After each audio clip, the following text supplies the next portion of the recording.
എനിക്ക് +2 പഠിക്കുന്ന ഒരു മോനുണ്ട്. മോനിങ്ങനെ നന്നായിട്ട് ഇംഗ്ലീഷും ഹിന്ദിയും സംസാരിക്കും. അത് സംസാരിക്കുന്നത് മലയാളം മീഡിയത്തിലാണ് പഠിക്കുന്നത്, പക്ഷേ ഗവൺമെന്റ് സ്കൂളാണ് പഠിക്കുന്നത്. പക്ഷെ എന്താന്ന് പറഞ്ഞാൽ ഓൻ ചെറുപ്പം മുതലേ ഈ കാർട്ടൂൺ ചാനൽ ഹിന്ദിയും ഇംഗ്ലീഷും അതാണ്. അത് കണ്ട് നന്നായി വർത്താനം പറയും. ഇവരിപ്പോ യൂറോപ്പിലെ മറ്റ് ഭാഷകൾ, ഇത് ഇംഗ്ലീഷ് എനിക്കറിയാം, ഈ സ്വിസ് ഭാഷ പഠിക്കണം എന്ന് പറഞ്ഞിട്ട് സ്വിസ് ചാനൽ അതൊക്കെ ഒരു ദിവസം എന്നോട് പറഞ്ഞു, അച്ഛാ രാവിലെ മുതൽ ഒരു പുഴയെ പറ്റിയാണ് ഈ ചാനലിൽ, ഒരൊറ്റ പുഴയെ പറ്റി, മറ്റൊന്നുമില്ല. രാവിലെ മുതൽ ഒരു നാച്ചുറൽ ചാനലാണത്. ഒരു പുഴ, ആ പുഴയുടെ ഒഴുകുന്ന വഴിയെ യാത്ര ചെയ്യുന്നു. പുഴയുടെ തീരത്തുള്ള സസ്യലതാദികളെ, അടുത്ത വൃക്ഷങ്ങളെയെല്ലാം അവതരിപ്പിക്കുന്നു. അവിടുത്തെ മനുഷ്യരുമായിട്ട് സംസാരിക്കുന്നു. അവിടുത്തെ മൃഗങ്ങളെ പറ്റി ചർച്ച ചെയ്യുന്നു. ഒക്കെയാണ്. ആ പുഴയുടെ പ്രത്യേകത എന്താണ്? 50 വർഷം മുമ്പ് വറ്റിപ്പോയ പുഴയാണ്. 50 വർഷം മുമ്പ് വറ്റിപ്പോയി. ആ പുഴയില്ല. പിന്നെ എന്താണ് ഇതിപ്പോ ഇങ്ങനെ കാണിക്കാൻ? ഇതെങ്ങനെ ഒഴുകുന്ന കാണിക്കുന്ന? അതേ 10 കൊല്ലമായിട്ട് ആ പുഴ വീണ്ടും ഒഴുകുന്നു. 10 കൊല്ലമായിട്ട് ആ പുഴ വീണ്ടും ഒഴുകുന്നു. എങ്ങനെയാണ് ആ പുഴ വീണ്ടും ഒഴുകാൻ തുടങ്ങിയതെന്നതിനെ പറ്റിയിട്ടുള്ള അന്വേഷണമാണ് ആ ചാനല്. അന്ന് കംപ്ലീറ്റ് ദിവസം ഇതാണ്, വേറെ ഒന്നുമില്ല. ഈ പുഴ എങ്ങനെ വീണ്ടും ഒഴുകി എന്നതിനെ പറ്റിയാണ്. ആ പുഴ ഏത് രാജ്യത്താണെന്ന് അന്വേഷിച്ചപ്പോഴാണ് മനസ്സിലായത് അത് ഇന്ത്യയിലാണ്. ഇന്ത്യയിൽ എവിടെയാണെന്ന് അന്വേഷിച്ചപ്പോഴാണ് മനസ്സിലായത് അത് കേരളത്തിലാണ്. ഇങ്ങനെ ഒരു സംഭവം നിങ്ങൾ ഏതെങ്കിലും പത്രത്തിലോ ചാനലിലോ മലയാളത്തിൽ കണ്ടോ, കേട്ടോ? ആരെങ്കിലും കണ്ടോ? ആരും കണ്ടില്ല.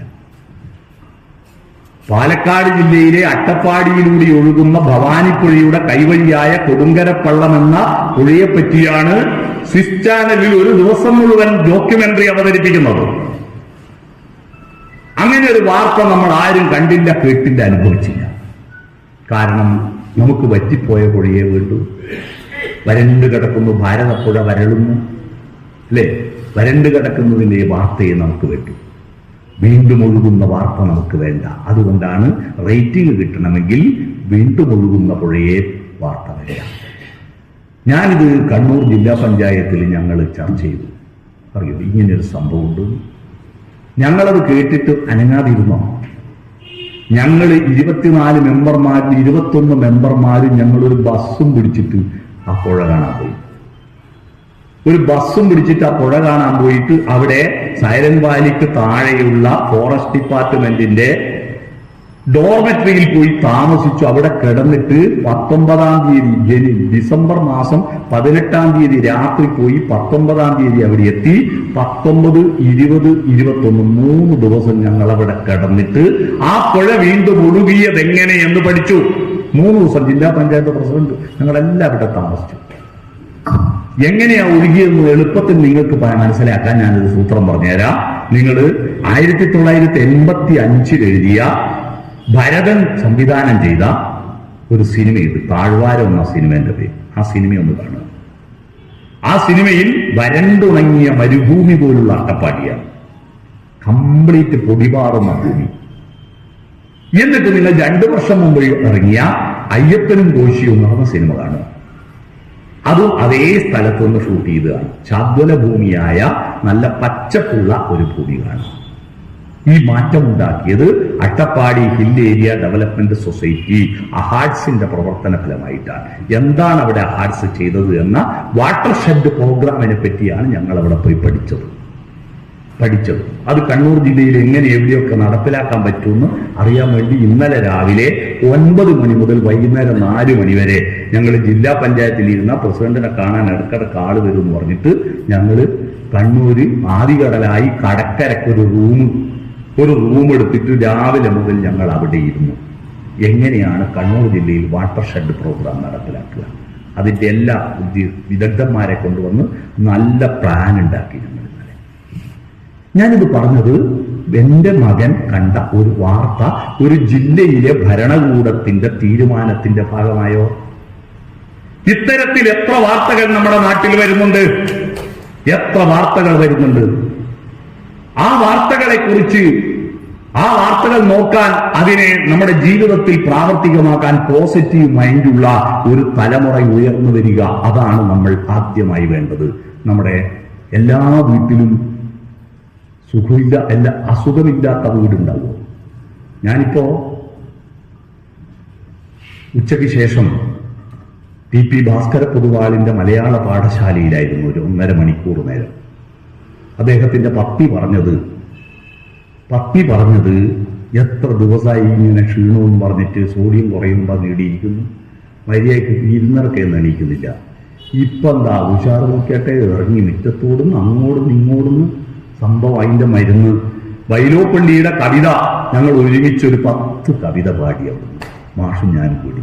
കുറെ കവിതകൾ ചൊല്ലി, കുറെ കഥകൾ, നാടകത്തിലെ സംഭാഷണങ്ങൾ പറഞ്ഞു. കുറെ നാടകത്തിലെ സംഭാഷണം ഞാൻ എനിക്ക് പറഞ്ഞു തന്നു, ഒരുപാട് അനുഭവങ്ങൾ പറഞ്ഞു. ഞാൻ അദ്ദേഹത്തിന് ഇക്കിഗായി എന്ന് പറഞ്ഞൊരു പുസ്തകം കൊണ്ട് കൊടുക്കാനാ പോയത്. ഇക്കിഗായി എന്ന് പറഞ്ഞൊരു പുസ്തകാരം കണ്ടിട്ടുണ്ടോ? എന്റെ അഭിപ്രായത്തിൽ മുഴുവൻ 50 വയസ്സ് കഴിഞ്ഞ മുഴുവൻ ആളുകളും വായിക്കേണ്ട പുസ്തകമാണ് ഇക്കിഗായി. ജപ്പാനീസ് പുസ്തകമാണ്. ആ പുസ്തകത്തിന്റെ പ്രത്യേകത, ജപ്പാനിൽ ഏറ്റവും കൂടുതൽ ആയുർദൈർഘ്യമുള്ള ഒരു ഗ്രാമമുണ്ട്, ഉഗിമി എന്നതിന്റെ പേര്, ഉഗിമി. ആ ഗ്രാമത്തിൽ എങ്ങനെയാണ് ഈ ആയുർദൈർഘ്യം മനുഷ്യർക്ക് ഉണ്ടാകുന്നതെന്ന് അറിയാൻ വേണ്ടിയിട്ട് 3 പേര് അവിടെ പോയിട്ട് നടത്തിയ പഠന റിപ്പോർട്ടാണ് ഇക്കിഗായി. ഒരു നോവൽ വായിക്കും പോലെയാണ്. അവിടെ ഭക്ഷണത്തിന്റെ പ്രത്യേകതയാണോ? ഒന്നുമല്ല. ഭൂമിയുടെ വെള്ളത്തിന്റെ പ്രത്യേകതയാണോ? ഒന്നുമല്ല. ആ ഗ്രാമത്തിൽ എല്ലാവരും പാട്ടുപാടും, എല്ലാവരും ഡാൻസ് കളിക്കും. ഭക്ഷണം കഴിഞ്ഞ ഒട്ടനെ ഡാൻസാ. നമ്മളിവിടെ ഭക്ഷണം കഴിഞ്ഞ് ഒട്ടനെ ഏരിയ കിടക്കയില്ലെന്ന് നോക്കി നടക്കുക. ഭക്ഷണം കഴിഞ്ഞ് ഒട്ടനെ മുറ്റത്തുനിന്ന് ഒന്ന് കൈയെല്ലാം പിടിച്ച് ഡാൻസ് കളിക്കും. മരണം വരെ ഡാൻസ് കളിക്കുന്നവരാണ് അവിടുത്തെ ഗ്രാമത്തിലുള്ള പ്രായോജനങ്ങൾ. മരണം വരെ എന്ന് പറഞ്ഞാൽ കുറെ കിടന്ന് ഇങ്ങനെ പോകുന്നവരല്ല. അവരുടെ മനസ്സ് എനർജറ്റിക്കാണ്. അവർ പൊട്ടിപ്പൊട്ടിച്ചിരിക്കും തമാശകൾ കേട്ടിട്ട്. ഞാൻ അതുപോലൊരു ഗ്രാമം ഞാൻ കണ്ടത് സിക്കിമിൽ. കഴിഞ്ഞ 1 വർഷം ഞാൻ പോയി സിക്കിമിൽ. അവിടെ ഗാങ്ടോക്ക് എന്ന് പറഞ്ഞൊരു പട്ടണമുണ്ട്, സിക്കിമിന്റെ തലസ്ഥാനം. അവിടുത്തെ തെരുവുകൾ എത്ര സുന്ദരമാണെന്നറിയോ? തെരുവുകളിലൊന്നും വാഹനങ്ങൾ ഓടുന്ന വഴിയല്ല. തെരുവുകളിൽ റോഡുകളിൽ എല്ലാ കടയുടെ മുന്നിലും ഒരു പാർക്ക് ഉണ്ടാവും. കുട്ടികളെ പാർക്കിലാക്കിയിട്ടാണ് എല്ലാവരും കടയിൽ പോയിട്ട് സാധനങ്ങൾ വാങ്ങിക്കഴിഞ്ഞിട്ട് ആ തെരുവിൽ നിന്ന് കളികളാണ്. കളിയെല്ലാം കഴിഞ്ഞിട്ട് എന്നിട്ടാണ് എല്ലാവരും വീട്ടിലേക്ക് പോവുക. എത്ര മനോഹരമാണെന്നറിയോ അവിടുത്തെ തെരുവുകൾ? എത്ര മനോഹരമാണ് അവിടുത്തെ തെരുവ്. ഞാൻ ഇങ്ങനെ അത്ഭുതപ്പെട്ടു പോയിട്ടുണ്ട്. കണ്ണൂരിൽ ഏറ്റവും വൃത്തിയുള്ള ഒരു കട സിലിക്കോൺ എന്ന് പറയുന്ന കടയാണ്. സിലിക്കോൺ. ആ കടയുടെ പ്രത്യേകത, ആ കടയിൽ ആരെങ്കിലും കയറിപ്പോയാൽ ഒട്ടൻ തന്നെ പുറകിലെ വന്നിട്ട് തുടച്ച് വൃത്തിയാണ്. നിലത്ത് ചോറ് വിളമ്പിയ തിന്ന അത്രയും വൃത്തിയുള്ള കടയാണത് സിലിക്കോൺ. അതിപ്പോ പൊളിച്ചു മാറ്റിയെടുക്കുന്നുണ്ട്. ഏറ്റവും വൃത്തിയുള്ള കട. പക്ഷെ അവിടെ വിൽക്കുന്നത് ചെരുപ്പാണ് അവിടെ വിൽക്കുന്നത്. എന്നാൽ ഏറ്റവും അഴുക്ക് കലർന്ന ഇത് ഭക്ഷണം വിൽക്കുന്ന സിറ്റിക്കടുത്തുള്ള പച്ചക്കറി മാർക്കറ്റാണ്. കണ്ണൂർ പട്ടണത്തിൽ ഏറ്റവും വൃത്തികെട്ട സ്ഥലം ഭക്ഷണം വിൽക്കുന്ന പച്ചക്കറി മാർക്കറ്റാണ്. ഏറ്റവും വൃത്തിയുള്ള സ്ഥലം ചെരുപ്പ് വിൽക്കുന്ന സിലിക്കോണാണ്. മനസ്സിലായോ നമ്മുടെ വൈരുദ്ധ്യം? ഇതാണ് നമ്മുടെ പ്രശ്നം. നമുക്ക് പറ്റിദ്ധം വിഡ്ഢിപ്പോകുന്നു. സംഭവം എല്ലാവർക്കും മനസ്സിലായോ?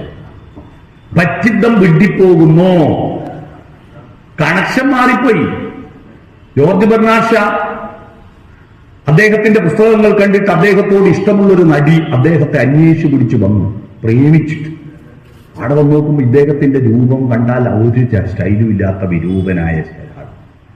എങ്കിലും ഈ നടിക്ക് ഇയാളോടുള്ള ആരാധന കൊണ്ട് പറഞ്ഞു, ബെർണാഡ് ഷാ നിങ്ങൾ എന്നെ തന്നെ വിവാഹം കഴിക്കണം. അതിലുണ്ടാകുന്ന കുട്ടിക്ക് നിങ്ങളുടെ ബുദ്ധിയും എന്റെ സൗന്ദര്യവുമായാൽ എത്ര പ്രഗത്ഭനാവും അവൻ. ബെർണാഡ് ഷാ പറഞ്ഞു, പ്രിയപ്പെട്ട ഹെലൻ, നീ പറഞ്ഞ ഐഡിയ ഈസ് ഗുഡ്, പക്ഷേ ഉണ്ടാകുന്ന കുട്ടിക്ക് നിന്റെ ബുദ്ധിയും എന്റെ സൗന്ദര്യമായി പോയെങ്കിലോ. ഇതാണ് പറ്റിദ്ധം വിട്ടിട്ട്.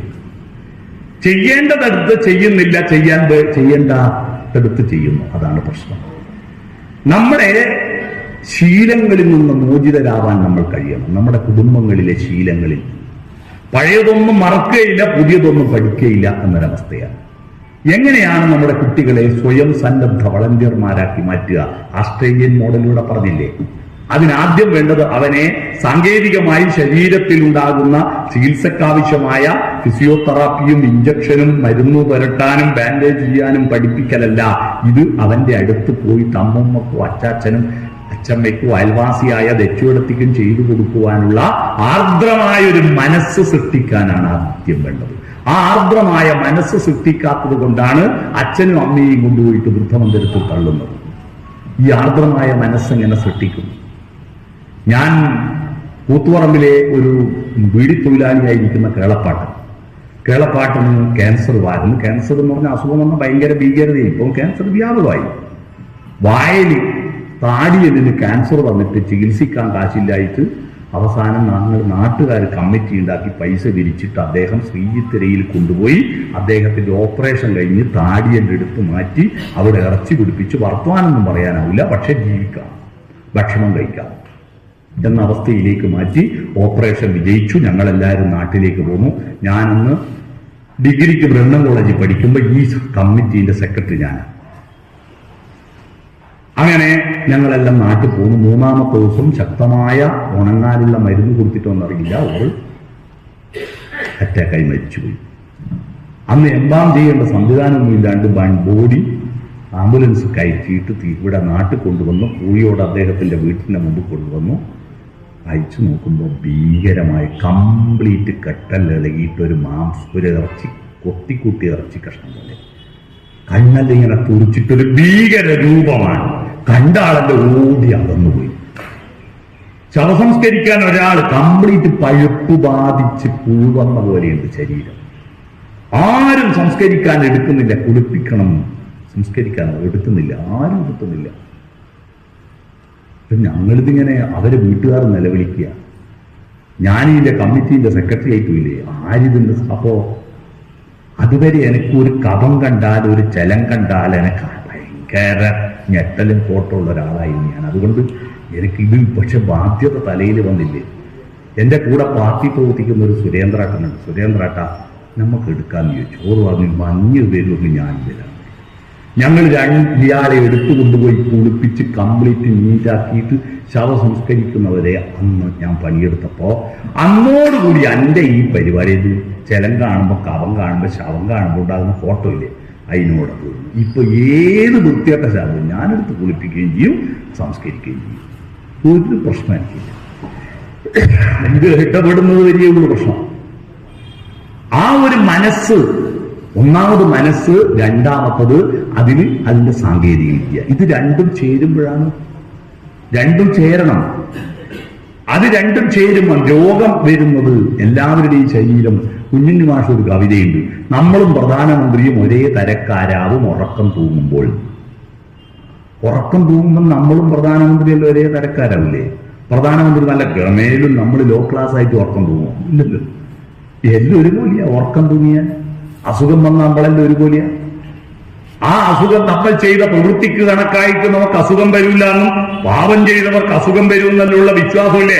അടിസ്ഥാനപരമായി തെറ്റാണ്. ശ്രീനാരായണ ഗുരുവിനെ പോലൊരു മനുഷ്യൻ ഈ കേരളം വരെ കണ്ടിട്ടുണ്ടോ? അയാളുടെ അവസാന കാലം അനുഭവിച്ച കഷ്ടപ്പാടുകൾ എത്രയാണ്, എന്തെല്ലാം വേദനയാണ്. ഈ കേരളത്തിന്റെ നവോത്ഥാനത്തിന്റെ ചാലശക്തിയായിരിക്കുന്ന കുമാരനാശാനെ അദ്ദേഹം പുകഴ്ത്തിയ ആ ദൈവം ഉണ്ടായിരുന്നുവെങ്കിൽ പല്ലനയാറ്റിയിൽ ആ ബോട്ട് അപകടത്തിൽ അദ്ദേഹം കൊല്ലപ്പെടാൻ പാടുണ്ടോ? ഇല്ല. അതൊക്കെ യാദൃച്ഛിക സംഭവമാണ്. ഒരു കാറ്റടിക്കുമ്പോൾ ഒരു വൃക്ഷക്കൊമ്പിൽ ഒരു കൊമ്പിൽ മാത്രം മാങ്ങയുണ്ട്, മറ്റു കൊമ്പിലൊന്നും മാങ്ങയില്ല. കാറ്റടിക്കുമ്പോ മാങ്ങയുള്ള കൊമ്പ് പൊട്ടി താഴെ വീണു. അപ്പോൾ താഴെ പറയച്ചോ അവർക്ക് എത്ര കൊമ്പുണ്ടേന്ന് വേണം, ഈ കൊമ്പ് തന്നെ പൊട്ടിക്കണ്ടുണ്ടോ? എന്തൊരു ദുഷ്ടനാ പ്രകൃതി എന്ന് പറയുന്നില്ലേ? പ്രകൃതി ഇത് മാങ്ങയുള്ള കൊമ്പേതാം മാങ്ങയില്ലാത്ത കൊമ്പേതാം തീരുമാനിച്ച് പൊട്ടിച്ചതൊന്നുമല്ല. നമ്മുടെ ജീവിതം രൂപപ്പെടുന്നത് യാദൃച്ഛിക സംഭവങ്ങളിലാണ്. യാദൃച്ഛികമായിട്ടാണ് നമ്മളെല്ലാം. നിങ്ങൾ നിങ്ങളുടെ ഭാര്യയെ കണ്ടെത്തിയത്, നിങ്ങളുടെ ഭർത്താവിനെ കണ്ടെത്തിയത് പണ്ടേ എഴുതി വെച്ചതൊന്നുമല്ല. ഇന്നാക്ക് ഇന്നാരെന്ന് എഴുതി വച്ചല്ലോ ദൈവം കല്ലിൽ കളവച്ചുവരു വച്ച മേട എന്ന പഴയൊരു പാട്ടില്ലേ? അല്ല, യാദൃച്ഛിക സംഭവങ്ങളാണ് നമ്മൾ പലരും എടുത്തു എത്തിയത്. ആ സംഭവങ്ങളുടെ കൂട്ടത്തിൽ ഔചിത്യം എന്ന് പറയുന്നത് പ്രകൃതിക്കില്ല. പ്രകൃതി ദുരന്തങ്ങൾ എന്ന് പറയുന്നത് ആർക്കാ വരേണ്ടതെന്നും ആർക്കാ വരണ്ടാത്തതെന്നൊന്നും അറിയില്ല. യാദൃച്ഛികമായി വന്നുകൂടും. വന്നു കൂടിക്കഴിഞ്ഞാൽ അതിനെ നേരിടുക. അതുകൊണ്ട് രോഗം ബാധിച്ചതൊരു കുറ്റമല്ല. KPSCയുടെ അശ്വമേധനം എന്ന് പറയുന്ന നാടകം ലോക മനസ്സാക്ഷിയെ ഞെട്ടിച്ച നാടകമാണ്.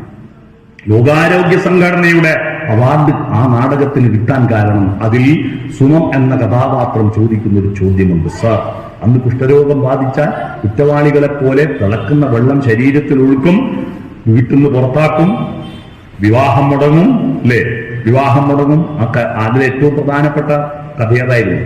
കാമുകൻ വിവാഹം നിശ്ചയിച്ചിട്ട് കുഷ്ഠരോഗമുണ്ടെന്നറിഞ്ഞിട്ട് വിവാഹം ഒഴിവാക്കുന്നത്. അത് ആ വിവാഹത്തിന് നിശ്ചയിച്ച് 7 ദിവസം മുമ്പ് പാടുന്ന അശ്വമേധം സിനിമയിലെ പാട്ട് നിങ്ങൾക്ക് ഓർമ്മയുണ്ടോ? 7 സുന്ദര രാത്രികൾ, ഏകാന്ത സുന്ദര രാത്രികൾ, വികാര തരളിത രാത്രികൾ, വിവാഹപൂർവരാത്രികൾ എന്ന പാട്ട് ഓർമ്മയുണ്ടോ? സുശീല പാടിയ. അവസാനം കുഷ്ഠരോഗ എന്ന് പറഞ്ഞിട്ട് ഭർത്താവ് നിശ്ചയിച്ചവൻ ഒഴിവാക്കി പോകുന്നു. എന്നിട്ട് വീണ്ടും ചികിത്സിച്ച് കുഷ്ഠരോഗം മാറിക്കഴിഞ്ഞിട്ടും സംശയിച്ചിട്ട് ആരും വീട്ടുകാർ സ്വീകരിക്കാൻ തയ്യാറാവാത്തൊരവസ്ഥയെ എത്ര മനോഹരമായിട്ടാണ് അവതരിപ്പിച്ചത്. ആ സിനിമ, ആ നാടകത്തിലാണ് ചിറകടിച്ചൻ കൂട് തകരും നേരം, അല്ലെ, ജീവജലം തരുമോ, ജീവജലം തരുമോ. അതാണ് പെയിൻ ആൻഡ് പാലിയേറ്റീവ്. ആ ജീവജലം ആരും മുന്നിൽ തിരിഞ്ഞു നോക്കാതെ എന്റെ ശരീരം തളർന്ന എല്ലാം തീർന്നില്ലേ. ഞാൻ വെണ്ണം കോളേജിൽ പഠിക്കുമ്പോൾ കോളേജ് ഇലക്ഷനിൽ വണ്ടി വിരിക്കാൻ വേണ്ടി പോയപ്പോ ഒരു പീടിയെ പോയിട്ട് 50 പൈസ എടുത്തു തന്നു ഒരു പീടിയക്കാരൻ. ഒരു 2 റുപ്യ താപ്പാന്ന് പറഞ്ഞിട്ട് തരാം, വേണം എടുത്തോ 50 പൈസ. അപ്പാട് തിരിച്ചിങ്ങ് വരുമ്പോ എന്റെ കൂട്ടത്തിലുള്ള രതീശ എന്ന് പറഞ്ഞ ഒരുത്തം പറഞ്ഞു, എനിക്കിത് ഒരു ബാറ്റുന്ന പോക്കിനെ ഉണ്ടാവുമായിരുന്നു. അപ്പാട് അയാൾ വിളിച്ചിട്ട് 5 റുപ്യ തന്നു. എനിക്ക് വല്ല ഒരു ബാറ്റുന്ന പോക്കിനെ ഉണ്ടാവുക എന്ന് പറഞ്ഞപ്പോ അയാൾ ആകെ ഞെട്ടിപ്പോയി കേട്ടാ. കാരണം ബാറ്റുന്ന പോക്ക് കളിയാ, പിന്നെ എത്ര പൈസ ഉണ്ടെന്ന് പറഞ്ഞിട്ട് കാര്യമില്ലല്ലോ. അത് അയാൾ ഉള്ളിൽ കൊണ്ടു. ഞാൻ പറഞ്ഞു വന്നത്, മനുഷ്യന്റെ ശരീരം പ്രകൃതിയുടെ എല്ലാ നിയമങ്ങൾക്കും വിധേയമാണ്. അതെത്ര പ്രഗത്ഭനാലും ശരീരം ഒരുപോലെയാണ്. ആ ശരീരത്തിൽ ലഭിച്ചിരിക്കുന്ന സൗകര്യത്തെ, അതിന്റെ അത്ഭുതത്തെ ആസ്വദിക്കുക, അതിൽ നന്ദി പറയുക. പ്രകൃതിയോടോ ദൈവത്തോടോ ആരോടെങ്കിലും നോക്കട്ടെ.